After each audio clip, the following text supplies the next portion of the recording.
คณะบัญชาการซ่อมรบไฟลาวพร้อมด้วยกำลังพลลงสังเกตการสนามฮัดแอบวันที่ 19 กันยายน 2024 นี้คณะบัญชาการซ่อมรบภาคสนามไฟลาวพร้อมด้วยกำลังพลที่เข้าซ่อมรบห่วมกองทัพรัสเซียลาโลส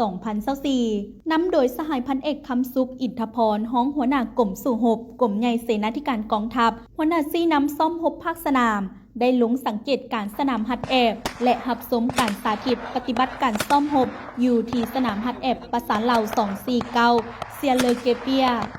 การลงสังเกตการอยู่สนามฮัดแอบครั้งนี้คณะบัญชาภาคสนามครูฝึกกองทัพรัสเซียได้นำและสาธิตการนำใช้สนามฮัดแอบและบรรดาอาวุธอุปกรณ์เทคนิคของรัสเซียให้คณะบัญชาการซ่อมรบภาคสนามพร้อมด้วยกำลังพลของกองทัพประชาชนลาวรับรู้ทั้งกำได้บรรดาจุดสนามซ่อมรบที่กองทัพประชาชนลาวและกองทัพรัสเซียได้นำใช้เข้าในการซ่อมรบห่วมลาวรัสเซีย 2024 ในครั้งนี้ให้บรรลุคาดหมายและสำเร็จตามแผนการที่2กองทัพลาวรัสเซียได้กำหนดไว้